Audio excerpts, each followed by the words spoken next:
सबसे पहला मैं आपको जो चीज एक्सप्लेन कर रहा हूँ यहाँ पे,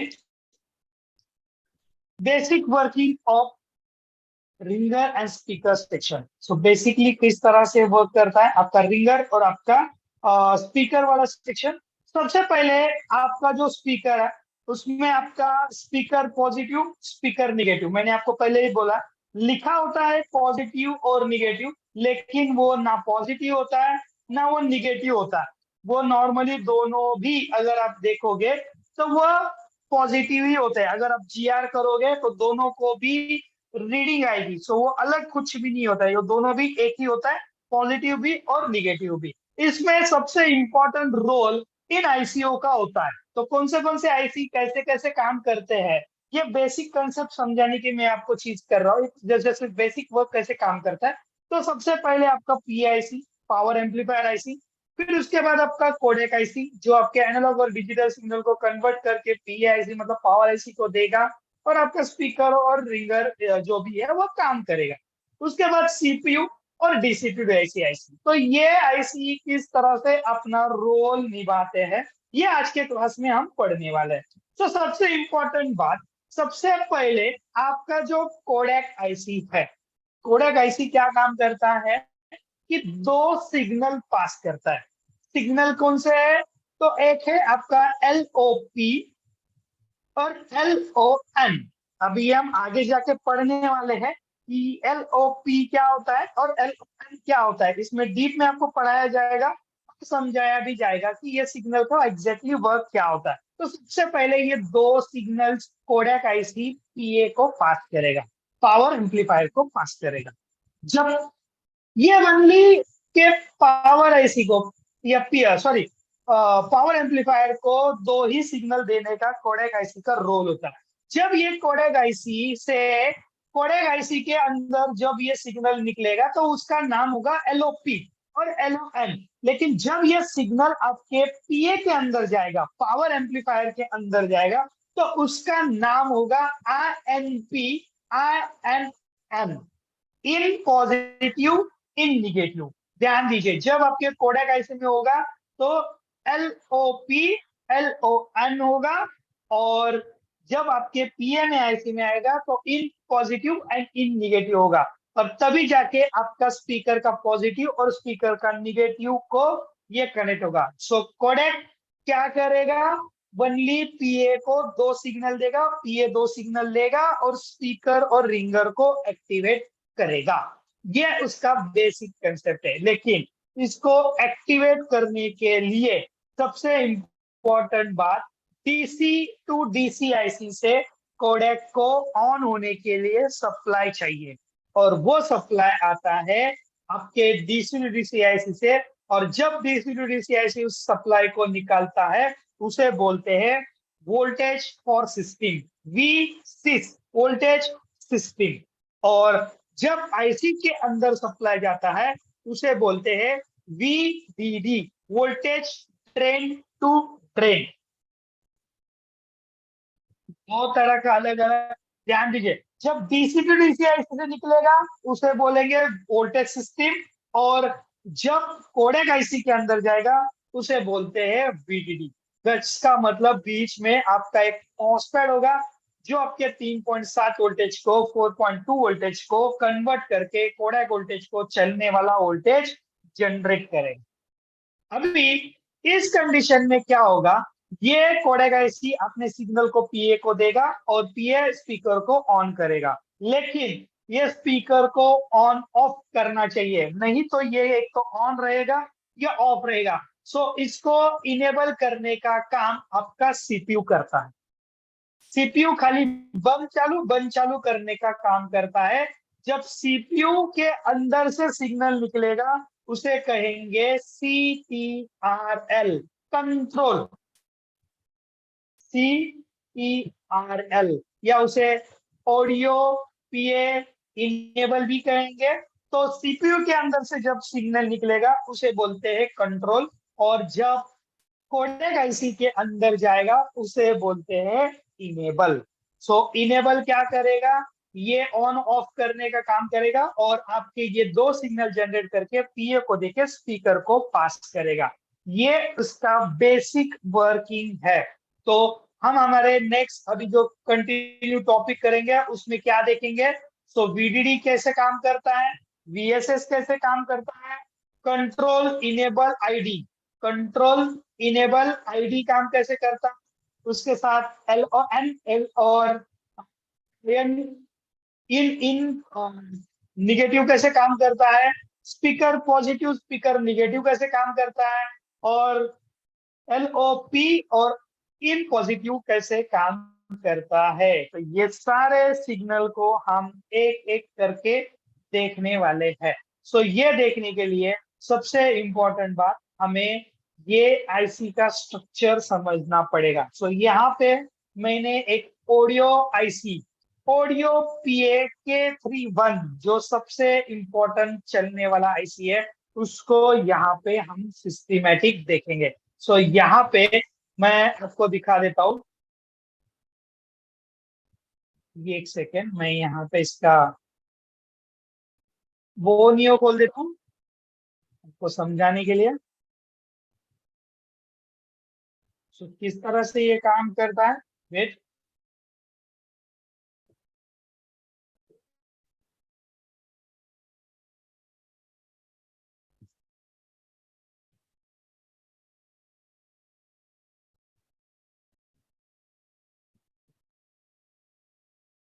वो नियो खोलने देते हैं, वो नियो को खोलने में थोड़ा समय लगता है।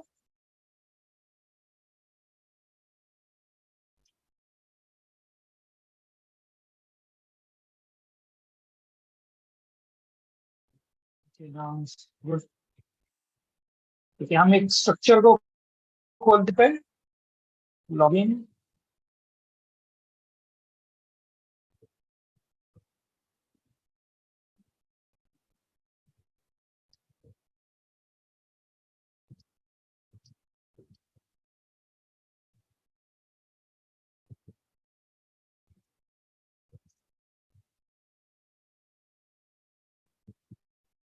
मोबाइल,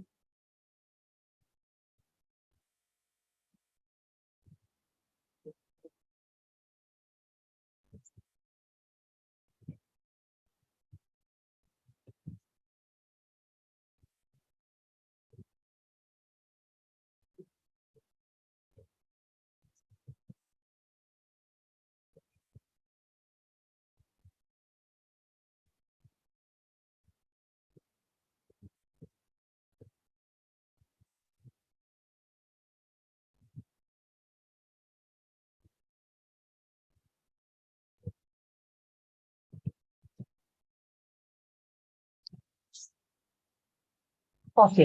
देखिए यहाँ पे खुल रहा है, थोड़ा सा समय लगता है, खुलने दीजिए, जैसे ही खुलेगा मैं आपको एक्सप्लेन करता हूँ।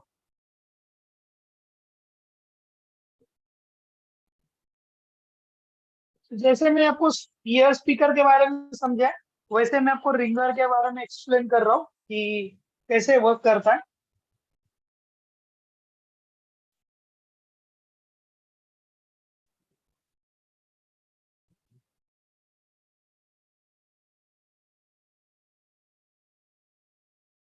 और सबसे बेस्ट सॉल्यूशन है इसका हार्डवेयर सॉल्यूशन में, तो मैं एक एमआई का फोन खोल लेता हूँ समझाने के लिए। एक करता हूँ, चलो इसमें मैं स्पीकर खोल देता हूँ।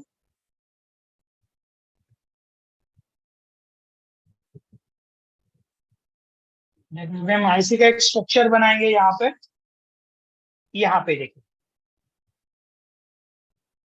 ये है आपका, ध्यान दीजिए मैं आपको जो बताना चाहता हूँ, ये है आपका पीए, आपको दिखाई दे रहा है, ये आपका पीए है K318। ठीक है, सो हम इसका भी एक स्ट्रक्चर बनाएंगे। ये आपका B2B कनेक्टर है, आप देख सकते हो ये B2B कनेक्टर आपको दिखाई दे रहा है। उसके बाद यहाँ पे देखिए, ये आपका पावर एम्पलीफायर, पावर आईसी है, ठीक है। और ये यहाँ पे ये आपका मेन पावर है, और ये आप देख सकते हो ये आपका सब पावर है यहाँ पे, और यहाँ पे आपका सीपीयू है। सो ये किस तरह से वर्क करता है इसको देखने के लिए हम एक स्कीमेटिक खोल देंगे इसका। सो यहाँ पे देखो, ये आपका पीए आपको यहाँ पे दिखाई दे रहा है। सो एक कितने वोल्ट का है, 1 2 3 4, 4 और 4 16 वोल्ट का है। सो इसका मैं एक स्कीमेटिक ओपन कर देता हूँ यहाँ पे।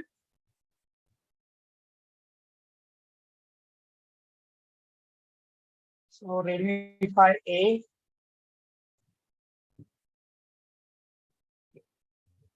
लेआउट।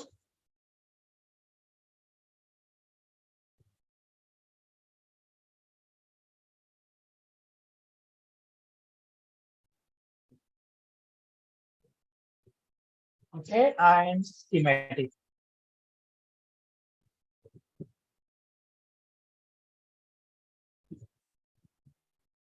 सो यहाँ पे हमारा लेआउट पे आईसी दिखा देता हूँ मैं आपको यहाँ पे। ये है हमारा आईसी यहाँ पे U21। ठीक है, सो U2101। सो यहाँ पे स्कीमेटिक पे आते हैं U2101। इसको एंटर कर देता है यहाँ पे। सो सर्च करता हूँ, ये खुल गई हमारी आईसी यहाँ पे। और यहाँ पे इसे भी मैं दोनों को साथ में ले लेता हूँ।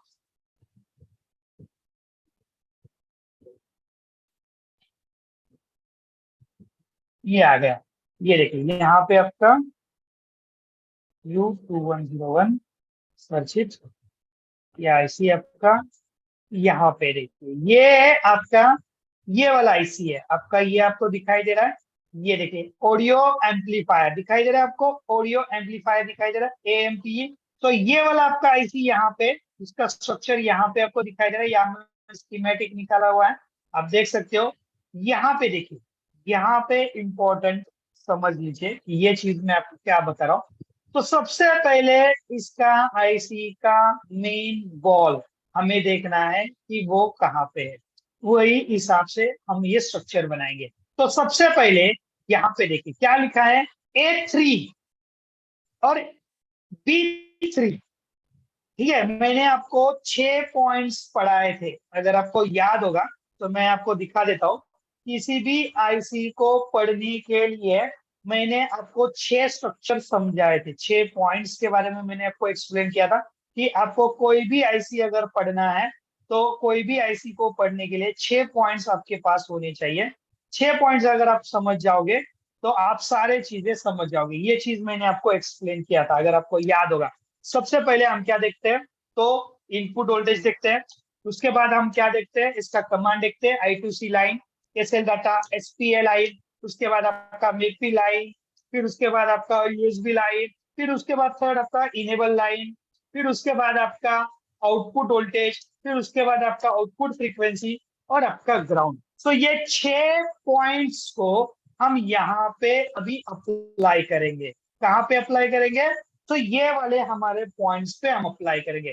तो सबसे पहले अगर आप देखोगे यहाँ पे, तो सबसे पहले मुझे क्या चाहिए, तो सबसे पहले मुझे चाहिए इसका इनपुट वोल्टेज जो आएगा, VPH, VDD या वोल्टेज फॉर सिस्टम। तो सबसे पहले हमें ये देखना है। तो अगर हम स्ट्रक्चर पे आते हैं तो यहाँ पे देखिए VPH लिखा हुआ को दिखाई दे रहा होगा। सो VPH कहाँ पे आ रहा है, तो A3 और B3 पे। सो आपका ये रेड लाइन दिखाई दे रहा है आपको, ये आपका A3 और ये आपका B3 है। A3 और B3, A3 और B3। सो यहाँ पे देखिए मैं आपको दिखा देता हूँ, ये आपका A3 है और ये आपका ये B3 है। सो ये हो गया आपका A1, A2, A3, A4। ये हो गया आपका B1, B2, B3, B4, C1, C2, C3, C4। ये हो गया आपका D1, D2, D3, D4। Same concept यहाँ पे मैंने ड्रॉ किया हुआ है। सो मैं आपको यहाँ पे दिखा देता हूँ।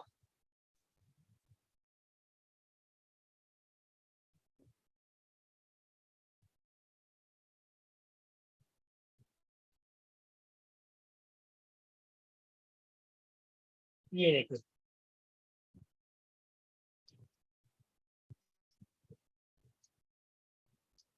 ये अभी थोड़ा प्रोजेक्ट पे काम चल रहा है मेरा। तो सबसे पहले हमें क्या ढूंढना है, एक तो सबसे पहले हमने क्या, यहाँ पे अब देख सकते हो, सबसे पहले डीसी टू डीसी आईसी से वीडीडी आया, वोल्टेज फॉर सिस्टम, ठीक है। वो किस पे गया, A3 और B3 पे, A3 और B3 पे चला गया। सो स्ट्रक्चर पे अगर हम आते हैं या डायग्राम पे अगर हम आते हैं, यहाँ पे देखें, ये आपका A3 और B3 जब आईसी के अंदर आएगा उसका नाम क्या होगा, वीडीडी आएगा, वोल्टेज ड्रेन टू ड्रेन। जब आईसी के अंदर आता है तो इसके साथ क्या क्या जुड़ा हुआ है, तो आप देख सकते हो 3 कैपेसिटर इसके अंदर जुड़े हुए हैं। तो पहला कैपेसिटर जुड़ा है C213, ठीक है। दूसरा जुड़ा है C221 और तीसरा जुड़ा है C111, जो आपको 0.1 अल्ट्राफेराइड, 4.7 अल्ट्राफेराइड और यहाँ पे पेकोफेराइड 56 पेकोफेराइड। सो यहाँ पे अगर आप देखोगे तो 3 कैपेसिटर्स आपको इस लाइंस में जुड़े हुए दिखाई देंगे। तो यहाँ पे देखिए, ये देखिए यहाँ पे 1 2 3, ये देखिए ये 3 कैपेसिटर, ये 1 2 और 3 कैपेसिटर्स आपको दिखाई देंगे। ये तीनों के तीनों कैपेसिटर्स आपको इसके साथ शो हो रहे हैं। तो मैंने यहाँ पे उसे ड्रॉ किया हुआ है, आप देख सकते हो यहाँ पे मैंने 3 कैपेसिटर्स को ड्रॉ किया है, पहला कैपेसिटर, दूसरा और तीसरा। तो ये 3 कैपेसिटर से होके अंदर जाएगी आईसी के अंदर, आपके ये कनेक्शंस आपका सप्लाई जाएगा पी। जैसे ये आपका पावर आईसी, ये आईसी आपका इनेबल होगा।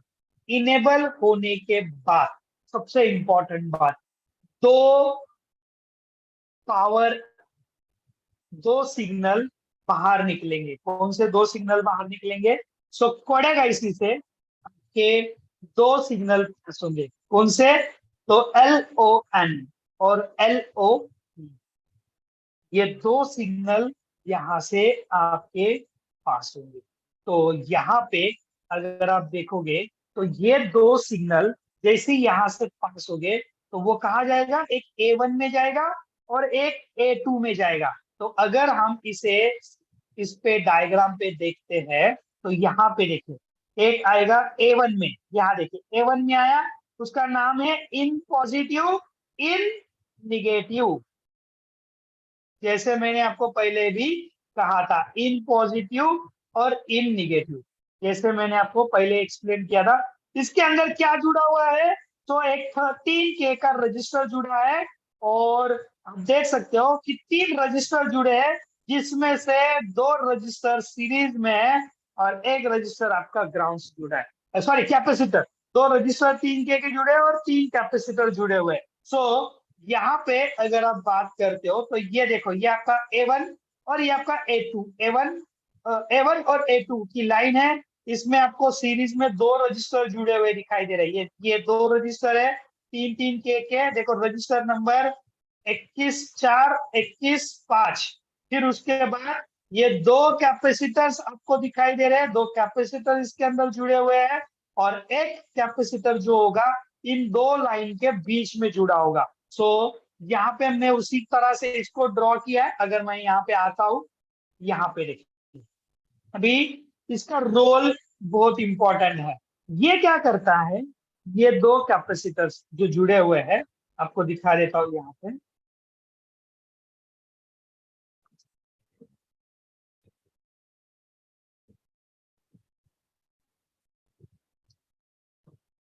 ठीक है, प्रोजेक्ट पे थोड़ा काम चल रहा है अभी भी, ठीक है। सो ये 2 कैपेसिटर्स क्या करते हैं, ये आपके सीरीज में लगे होते हैं।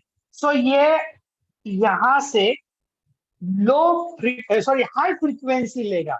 ये क्या करेगा, हाई फ्रीक्वेंसी लेगा और यहां से हाई फ्रीक्वेंसी पास करेगा और ये रजिस्टर उसको रेजिस्टेंस करेगा और रेजिस्टेंस करने के बाद ये यहां से भी हाई फ्रीक्वेंसी पास करेगा और यहां से ये रजिस्टर उसको रेजिस्टेंस करेगा और रेजिस्टेंस करने के बाद ये कैपेसिटर दोनों लाइन से जुड़ा होता है और ये दोनों लाइन से जुड़ा इसलिए होता है कि ये दोनों से निकली हुई फ्रीक्वेंसी को सेम लाइन में डिस्ट्रीब्यूट करने का या सेम लाइन में चलाने का काम करता है, तभी जाके ये फ्रीक्वेंसी आगे पास होगी A1 और A2 में। अगर ये नहीं होगा, आप जब कैप निकालते हो ना, शील्ड निकालते हो, कैप निकालते हो, उस वक्त पे आपका क्या होता है, सो उस वक्त पे ये कंपोनेंट निकल जाते हैं। सो अगर ये कंपोनेंट नहीं है, ये वाला कैपेसिटर, ये वाला कैपेसिटर, तो आपका स्पीकर काम नहीं करेगा। और यहाँ पे आपको जंप नहीं करना है, ये बिल्कुल जंप नहीं होगा। इसे फ्लाई कैपेसिटर कहते हैं। ये बिल्कुल जंप नहीं होगा। इस कैपेसिटर को आपको किसी भी स्क्रैप बोर्ड से निकाल के लगाना पड़ेगा। ये जंप होने वाला नहीं है, क्योंकि ये यहाँ से की फ्रीक्वेंसी लेगा और यहाँ पे आपका जीआर आएगा, लेकिन यहाँ पे आपका जीआर नहीं आएगा, यहाँ पे आपकी फ्रीक्वेंसी आएगी। ये हम आपको डीओसो मशीन का जब क्लास लेंगे, उसमें आपको इसके बारे में पढ़ाया जाएगा।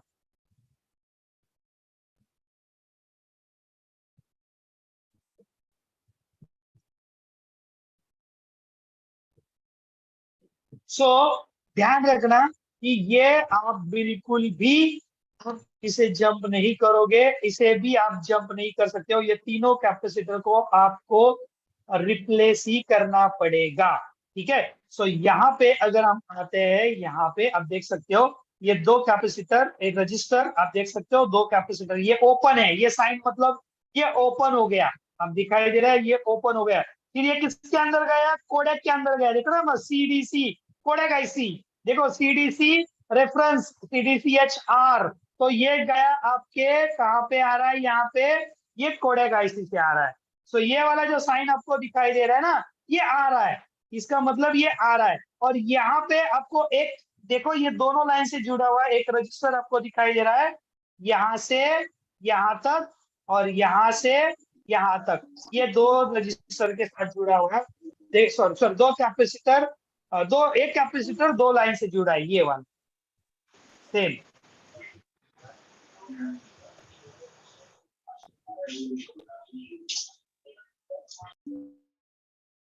सो ये भी रोल इंपॉर्टेंट निभाता है। सो यहाँ पे अगर मैं आपको दिखा देता हूँ, ये देखिए यहाँ पे आपको दिखाई दे रही है। सो ये लाइन मैंने किसकी बताई, A1 और A2 की लाइन बताई। मैंने आपको A3 और B3 की लाइन बताई यहाँ पे। ठीक है। और अभी इसके बाद हम क्या देखने वाले हैं कि इसके बाद हमारा सीपीयू से इसका इनेबल बनना चाहिए।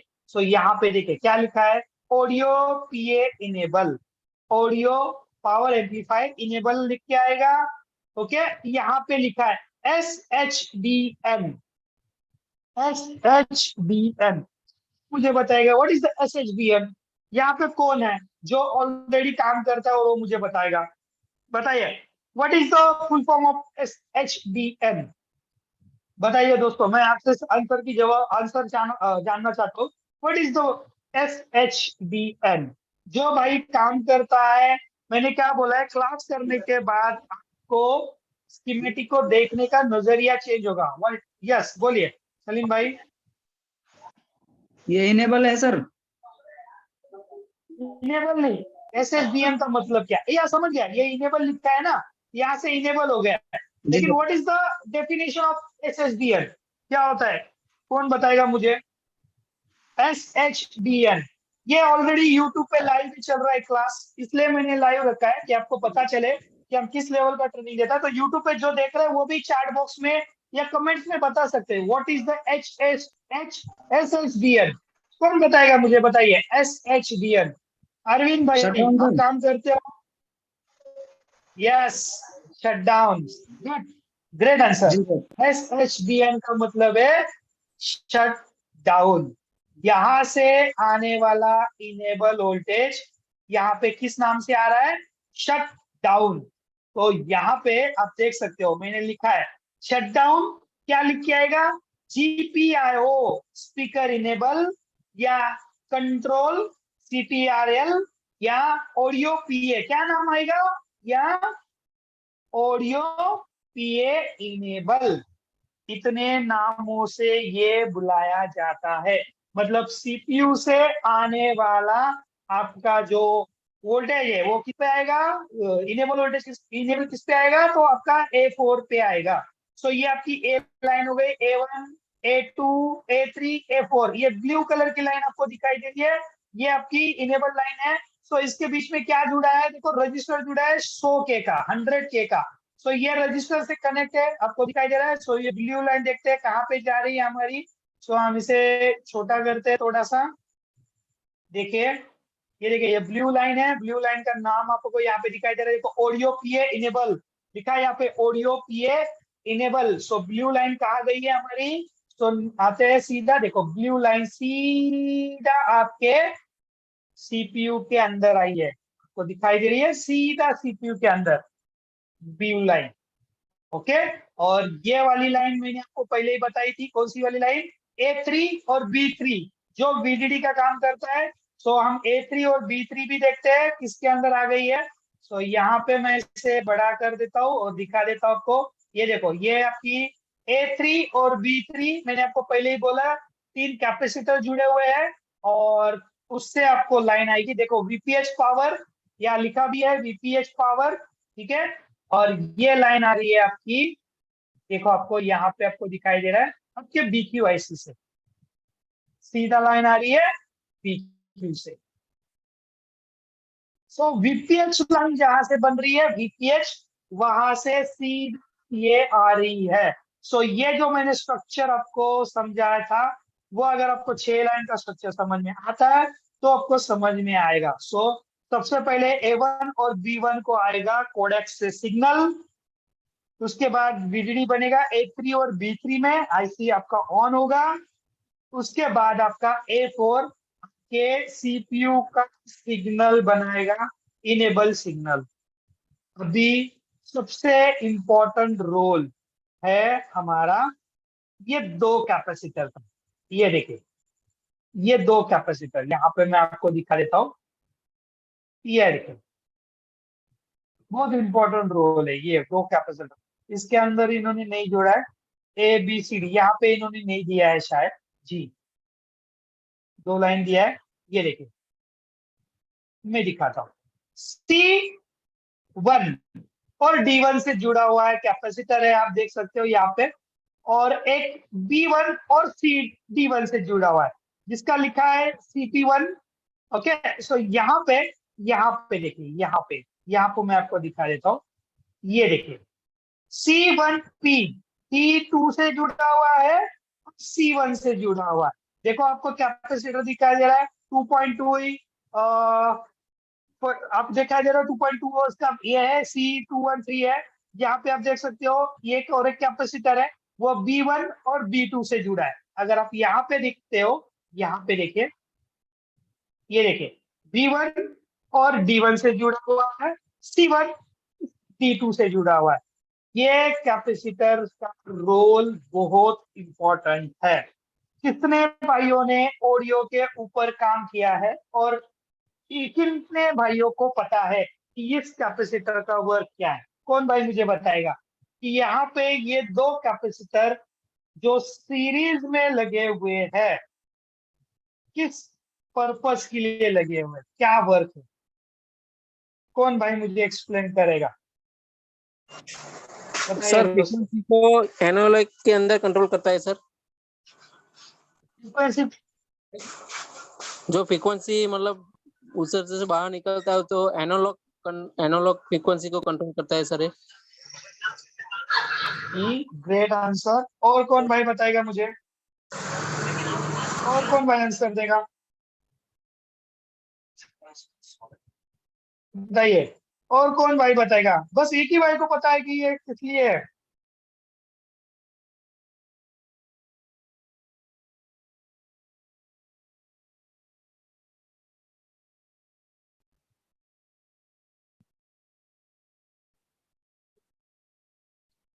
देखिए सबसे पहले ये ऑडियो आईसी 8 जनरेशन वाला आईसी है और इसका साउंड वॉल्यूम जो है वो कांस्टेंट रखने के लिए, कांस्टेंट मतलब नॉइस जो होता है ना, जैसे भी अगर आपका नॉइस कंट्रोल करना या जो भी आपका आवाज है उसको एक लेवल में रखना और उस एक लेवल को एक फ्रीक्वेंसी में रखना, ये काम ये दो कैपेसिटर करते हैं। इसी को ही फ्लाइंग कैपेसिटर बोलते हैं। मैंने गलती से लास्ट को बोला फ्लाइंग कैपेसिटर, ये दोनों को फ्लाइंग कैपेसिटर बोलते हैं। अगर ये नहीं चलेगा या अगर ये नहीं होगा तो मेरे भाइयों का यहाँ से VPO, voltage of out voltage of in, यहाँ पे निगेटिव, मतलब यहाँ से अगर ये काम नहीं करेगा तो यहाँ से का स्पीकर का आउटपुट नहीं होगा। और स्पीकर अगर आपका आउट नहीं करेगा, एक मिनट,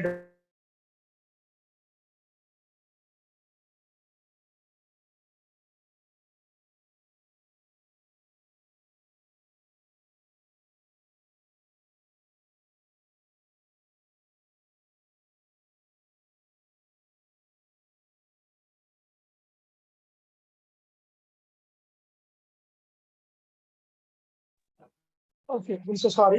तो ये इंपॉर्टेंट बात जो मैंने आपको बताई ये बहुत इंपॉर्टेंट है, जो स्पीकर में को एक्सप्लेन किया है कि जब तक ये आपका सही से फ्रीक्वेंसी पास नहीं करेगा